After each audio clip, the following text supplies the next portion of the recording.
Je salue votre engagement.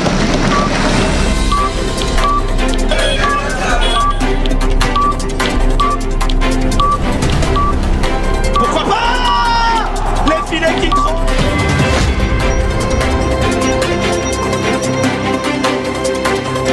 À la une de l'actualité réunie lors de la 50e réunion du Conseil des ministres ce vendredi 4 juillet, le chef de l'État, Félix Tshisekedi, a ordonné à l'exécutif national de mettre en œuvre sans délai un plan de contingence impliquant plusieurs ministères clés et les autorités provinciales. Objectif, contenir l'épidémie de choléra et protéger les populations les plus exposées. Signature du contrat de concession pour la réhabilitation du chemin de fer Kisangani-Ubundu. Le vice-premier ministre, ministre des Transports, Jean-Pierre Bemba, a présidé la cérémonie de signature pour la modernisation de 115 km de voies ferrées dans la Tchopo. En sport, c'est ce samedi 5 juillet 2025 au Royaume du Maroc que sera donné le coup d'envoi de la 16e édition de la Coupe d'Afrique des Nations féminines à 2024 qui connaîtra la participation des Léopards Seniors Dames de la RDC. À l'occasion, comme à l'accoutumée, 48 heures avant, le sélectionneur national des Léopards Seniors Dames de la RDC, Hervé Hapi, accompagné de son capitaine de l'équipe, Fidéline Goy, était présent en conférence de presse d'avant-match. Bienvenue à tous et merci de nous rejoindre dans cette grande édition du journal. Face à la résurgence inquiétante du choléra à Kinshasa, le président de la République, Félix-Antoine Tshisekedi, a ordonné une réponse urgente du gouvernement lors de la 50e réunion du Conseil des ministres. Le chef de l'État a instruit à l'exécutif national sous la coordination de la première ministre Judith Souminois de mettre en œuvre sans délai un plan de contingence impliquant plusieurs ministères clés et les autorités provinciales. Objectif, contenir l'épidémie et protéger les populations les plus exposées. De la résurgence préoccupante de l'épidémie de choléra à Kinshasa, le président de la République suit avec la plus grande préoccupation l'évolution de l'épidémie de choléra qui frappe actuellement dans la ville-province de Kinshasa, exposant gravement la santé de nos concitoyens, en particulier dans les quartiers les plus défavorisés.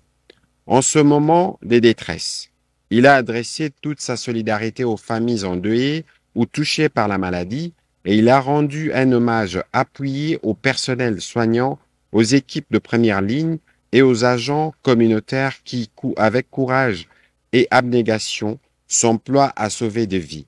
Rien que pour la semaine du 23 au 29 juin 2025, 4 nouvelles zones de santé ont enregistré de cas de choléra, portant à 25 le nombre total de zones touchées sur le 35 compte la capitale Kinshasa. La division provinciale de la santé, les déploiements rapides, la division provinciale de la santé, les déploiements rapides des équipes médicales, des stocks d'intrants essentiels et des centres de traitement mobiles dans les zones les plus affectées, la désinfection systématique de points d'eau, des marchés, des écoles et autres lieux de forte fréquentation, la distribution massive d'eau potable, des kits d'hygiène et des produits de traitement d'eau dans les quartiers vulnérables, le renforcement de la surveillance épidémiologique, du dépistage communautaire et de la communication de proximité afin de sensibiliser les populations, de lutter contre le rumeur et de favoriser une adhésion collective aux consignes sanitaires. La coordination renforcée avec les partenaires techniques et financiers, en particulier ceux de l'OMS, de l'UNICEF, Médecins sans frontières et les agences humanitaires, pour mobiliser un soutien logistique, financier et opérationnel à la hauteur de la gravité de la situation. Un rapport particulier sur l'évolution de la situation est attendu du ministre de la Santé, Hygiène et Prévoyance. Et face à la surexploitation illégale de leurs ressources naturelles, les représentants du groupement Tombekili, situé dans le territoire de Bwende, province de la Tchoapa, ont sollicité l'appui du rapporteur de l'Assemblée nationale, Jacques Njoli, reçu en audience à Kinshasa. Ils ont dénoncé l'exploitation illicite de leurs forêts par une société inconnue opérant en toute impunité, un cri d'alarme qui a trouvé un écho favorable auprès du député qui promet une action rapide. Reçus en audience par le rapporteur de l'Assemblée nationale Jacques Joly, les représentants du groupement Tombeleki, situé dans le secteur de Boloa, territoire de Bondé dans la province de la Tchouapa, ont sollicité son implication personnelle en vue de trouver des solutions durables aux multiples problèmes que traverse le groupement. Parmi les préoccupations soulevées figure notamment l'exploitation illicite de la forêt du groupement Tombekili par une société non identifiée opérant en toute impunité sous le regard passif des autorités provinciales. Au terme de l'audience, le porte-parole de la délégation, Maître Blanchard Ikoa, a exprimé sa satisfaction quant à l'attention particulière que leur a réservé le rapporteur de la Chambre basse du Parlement. Il a salué l'engagement ferme pris par ce dernier pour s'impliquer activement dans la résolution de ces problèmes et ce, dans le plus bref délai. Nous sommes choqués de la situation qui se passe au niveau de nos villages, précisément dans le secteur de Boloa, la province de la Tchouapa, groupement Tombekili. Il s'est fait une exploitation par une société chinoise non autrement identifiée. Nous avons une seule richesse qui est la forêt. Nous ne vivons que par la forêt.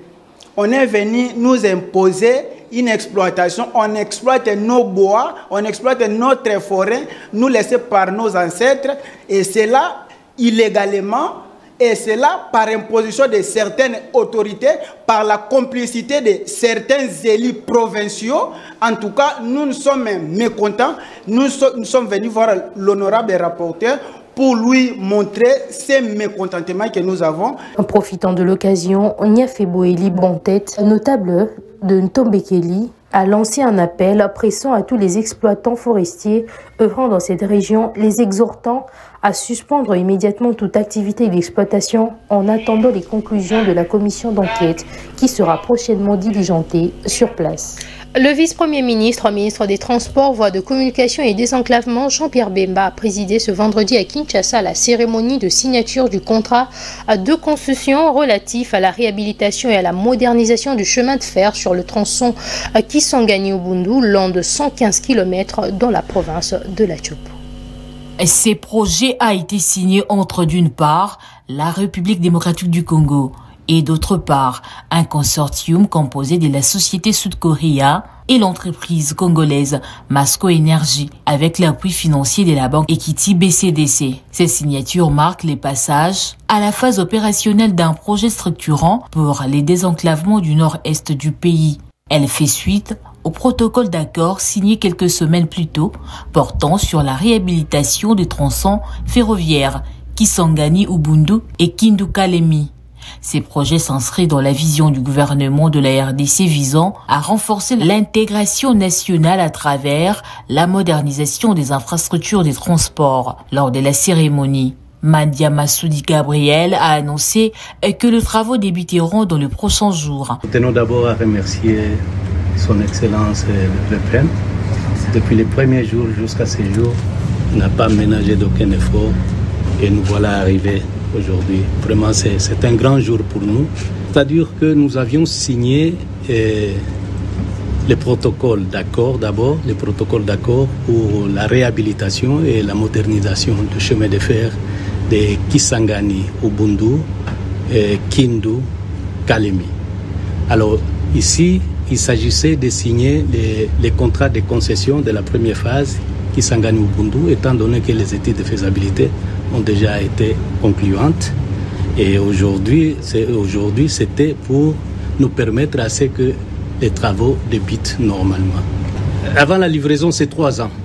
Donc nous commençons, s'il plaît à Dieu, dans 15 jours, on va procéder au lancement. Tout au plus dans 1 mois, on procède au lancement. Et puis, voilà, dans 3 ans, nous allons nous retrouver. La durée des travaux est estimée à 39 mois, avec pour objectif la livraison complète d'infrastructures d'ici 2028, mobilisant un financement global de 257 millions de dollars américains.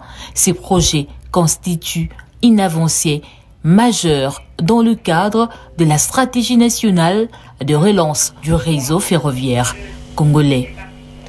La province du Haut-Katanga tient désormais un nouveau chef à la tête de sa police. Le commissaire divisionnaire Blaise Kilimbalimba a officiellement pris ses fonctions ce vendredi à Lubumbashi lors d'une cérémonie présidée par le gouverneur de la province Jacques Kiaboula. Dans un contexte de forte insécurité, cette passation de pouvoir s'accompagne d'un message clair: restaurer l'autorité de l'État et rassurer une population longtemps confrontée à la montée du banditisme urbain.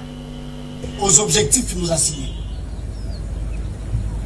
Ceci n'appelle pas à l'improvisation. Ceci appelle à la planification ensemble.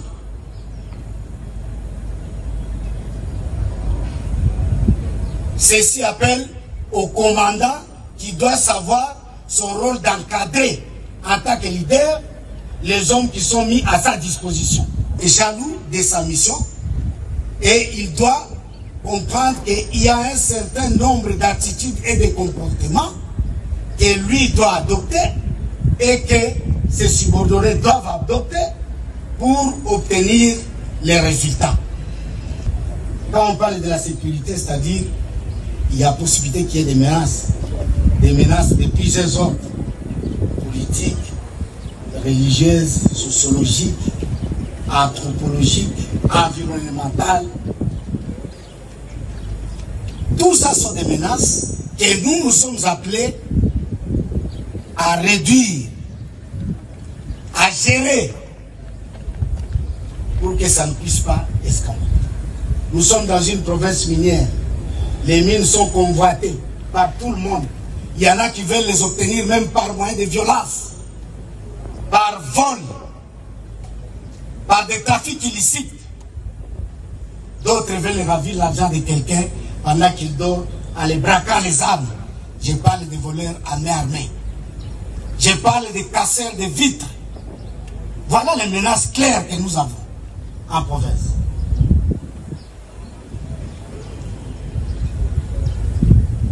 Et c'est à nous de jouer notre rôle afin de réduire ces phénomènes. Et cela doit être à la satisfaction. Il y a mon conseiller Bisso et Azali, Awana Bisso. Avec installer Bisso pour Yango. Pour Kitoko na Bisso te. Pour Makamunusu na Munato na Bisso te. Pour tous Ngaye, promesse à Pesaki population. Yakobe Sabango Kimia, Bisso to Sungaye na Yango. Et l'ongona ba service nyonso ya sécurité. Parce que tout travaille en collaboration. Parce qu'au centre de tout ça, c'est l'homme. L'homme que tu es, l'homme que je suis, l'homme que nous sommes. À direction à la province du Congo central, à Matadi, le vice-gouverneur Prosper Tella a reçu récemment à l'hôtel du gouvernorat des investisseurs. Le numéro 2 de l'exécutif provincial a échangé avec un groupe d'investisseurs réunis au sein du Vinmart Group. Les discussions ont porté sur les opportunités d'investissement au Congo central. Le climat de paix qui règne au Congo central ainsi que les opportunités d'affaires qu'offre la province ne cessent d'attirer plus d'un investisseur. Nonobstant certains partenaires qui flirtent avec l'exécutif provincial sous la direction de Grace Kwanga Maswangi Bilolo, la firme Vinmart Group ne pas demeurer en reste. C'est ce qui justifie l'entretien le jeudi 3 juillet 2025 entre le vice-gouverneur de province Prosper Tella Tambidila avec la délégation de la firme à son bureau de travail en ville basse. Nous sommes derrière la vision du gouverneur de province. C'est le moment de construire notre province. Alors, pour construire, il y a beaucoup de diverses réalisations que nous pouvons apporter. Donc, ce sont de la nouvelle technologie, de nouvelles constructions, des bâtiments, tout consort, tout ce qui va avec pour la construction de notre province. C'est la modernisation de notre province. C'est ce que nous voulons. Il suffit de rappeler que cette firme qui a déjà fait preuve de ses réalisations dans plusieurs provinces du pays est spécialisée dans différents domaines, entre autres dans le secteur des infrastructures énergétiques et bien d'autres. Interdiction formelle de toute importation, commerce ou même consommation de viande de peau de vache en provenance de la République de l'Ouganda par le gouvernement provincial de la province de Haut-Ouélé. Cette décision intervient suite à plusieurs maladies constatées et une étude approfondie menée. C'est pour protéger la santé de la population que le gouvernement provincial du Haut-Élé a décidé d'interdire formellement l'importation, la commercialisation et la consommation des peaux des vaches en provenance de la République de l'Ouganda, connue localement sous le nom de Kozombo. Cette mesure fait suite à des analyses menées récemment par le service technique du ministère provincial de la Santé, révélant que ces peaux sont traitées avec des produits chimiques toxiques initialement destinés aux industries de fabrication des chaussures et donc impropres à la consommation humaine. Il ne s'agit nullement d'une décision prise à la légère, a déclaré Emmanuel Arama, ministre provincial des médias et porte-parole du gouvernement. Selon lui, les investigations ont montré que ces peaux sont conservées à l'aide des substances chimiques puissantes utilisées pour éviter leur putréfaction durant le transport. Des produits dangereux, souligne-t-il, qui peuvent provoquer des graves maladies lorsqu'ils sont ingérés. L'exécutif provincial affirme que cette interdiction s'inscrit dans une démarche préventive visant à éviter une crise sanitaire. Le gouvernement met également en garde toute personne qui tenterait de contourner cette décision. Les contrevenants seront désormais considérés comme des ennemis de leur propre communauté. Par ailleurs, les autorités provinciales encouragent les consommateurs à privilégier les peaux issues des abattoirs locaux, jugées plus sûres et soumises à des contrôles sanitaires rigoureux. Une alternative qui, selon le gouvernement, contribuera aussi à dynamiser l'économie locale.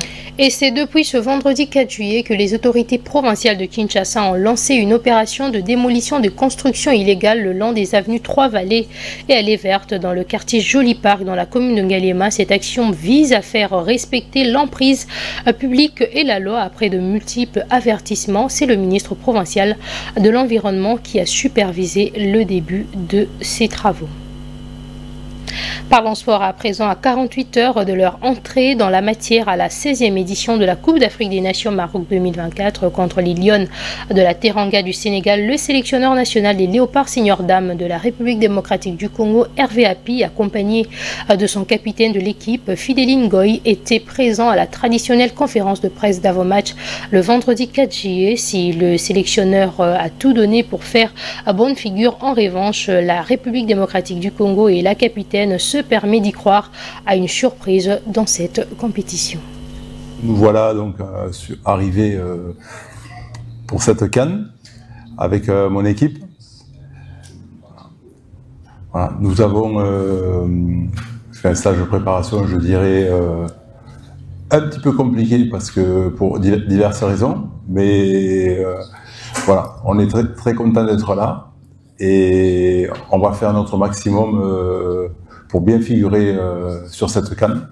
C'est un honneur déjà d'y participer, moi en tant qu'entraîneur, et puis évidemment mes joueuses sont très contentes d'être là. Ah, mais ce seront des joueuses très concentrées sur l'événement. C'est d'abord avant tout des compétitrices, donc elles vont faire le maximum pour bien figurer. Et voilà, quand on rentre sur le terrain, quelle que soit la compétition, avant tout, ce sont des joueurs professionnels et qui vont donner leur maximum pour bien figurer. Ah ben, si vous voulez, c'est un challenge, un beau challenge, parce qu'en tant qu'entraîneur, voilà, c'est toujours intéressant de mener un groupe sur un événement pareil. Voilà. Donc l'idée, c'est surtout d'être carrément dans la compétition, de figurer, de bien y figurer. Et puis, ça sert toujours d'enseignement. Plus on enchaîne les compétitions, plus on retire de bons enseignements. Et nous, dans notre objectif, on pense aussi à la CAN 2026, parce qu'elle n'est pas très loin. Et donc, cette CAN 2025 va nous permettre de préparer la CAN 2026. Et pour la préparer, il faut bien figurer déjà aujourd'hui, prendre les matchs un par un. Et voilà, les filles sont des compétitrices, le staff est compétiteur, et moi bien sûr, pour piloter tout ça. À l'essentiel de l'actualité, on passe à présent au rappel des principaux titres. Vous avez suivi dans ce journal réuni lors de la 50e réunion du Conseil des ministres ce vendredi 4 juillet, le chef de l'État, Félix Tshisekedi, a ordonné à l'exécutif national de mettre en œuvre sans délai le plan de contingence impliquant plusieurs ministères clés et les autorités provinciales. Objectif, contenir l'épidémie de choléra et protéger les populations les plus exposées. À signature du contrat de concession pour la réhabilitation du chemin de fer Kisangani-Ubundu, le vice-premier ministre des Transports Jean-Pierre Bemba a présidé la cérémonie de signature pour la modernisation de 115 km de voies ferrées dans la Tchopo. Et ce samedi 5 juillet 2025 au Royaume du Maroc, que sera donné le coup d'envoi de la 16e édition de la Coupe d'Afrique des Nations féminines à 2024 qui connaîtra la participation des Léopards Seniors Dames de la RDC. À l'occasion, comme à l'accoutumée, 48 heures avant, le sélectionneur national des Léopards Seniors Dames de la RDC, Hervé Api, accompagné de son capitaine de l'équipe Fidéline Goy, était présent en conférence de presse d'avant-match. Vous l'avez suivi dans ce journal. Et c'est tout pour cette grande édition. Merci de l'avoir suivi. À très bientôt. Je salue votre engagement.